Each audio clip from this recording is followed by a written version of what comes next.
My girlfriend's laughter pierced through the walls before I even opened the front door. I paused, the key halfway into the lock, my grip tightening around the metal like it was her throat. It was the kind of laughter that isn't born from amusement but needs an audience. I stepped inside slowly, quietly. I've learned that noise ruins observation. There she was, Emily, perched on the armrest like some queen on a plastic throne, a glass of Merlot in her hand, her legs crossed for display, not comfort. She wore the blouse I purchased for her in Paris, and the smile she had perfected for strangers. Her companions circled her like disciples around a burning bush. "He doesn't even have an occupation," she barked, and they howled in reply. Can you imagine my partner, the stay-at-home philosopher? I stood in the entryway, silent, observing. None of them noticed. I had become invisible. I left the drawing room without a word, walked to the master chambers, and shut the door without slamming it. There is something powerful about silence, especially when you own the edifice they're laughing in. I lay on our bed for hours, fully dressed, my eyes wide open. Her laughter echoed through my mind long after it had faded in the hallway. I wasn't hurt, not in the way she wanted me to be, not humiliated, not emasculated. I was calculating. They thought I was unemployed, useless,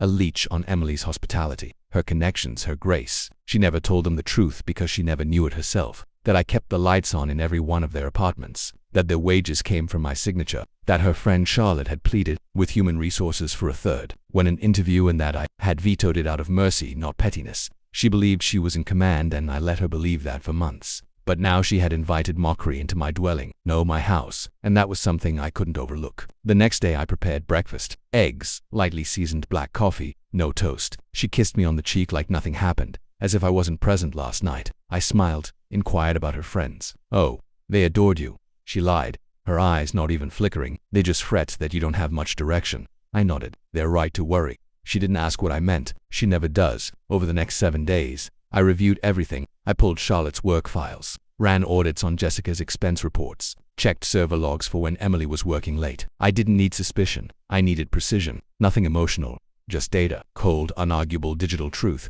By Friday, the evidence was printed and bound. No confrontation yet. I wanted them comfortable before I eviscerated them. I invited her and her companions to a networking banquet. I told her I finally wanted to try getting into her universe. She laughed. "We're something proper." We met in the executive lounge of the building they all worked in. My building. They didn't know that, of course. Not yet. They wore their finest disguises. Perfume, pearls, polite condescension, all teeth and lipstick. Emily clung to my arm like she was showing off a rescued stray. "I'm just proud he's finally making an effort," she said loud enough for the table to hear. He was even apprehensive I wasn't. I waited until drinks were poured, until the second toast, until Jessica made a joke about men finding purpose when the money runs out. That's when I stood. I pulled out 4 manila envelopes and placed them on the table, one by one. "This is your final severance package, Jessica," I said without emotion. "Charlotte, yours is a little thinner. Fabricated credentials. We'll be pressing charges."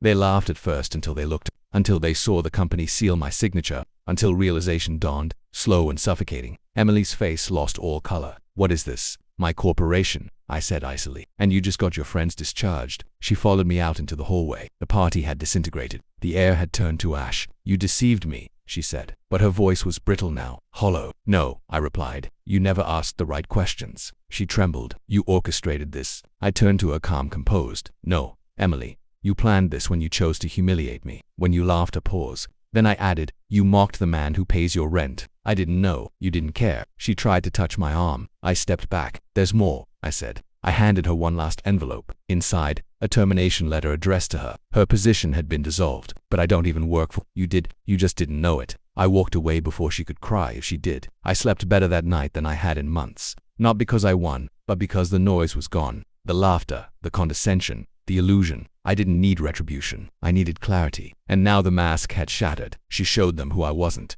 So, I showed them who I was. Finality isn't always loud.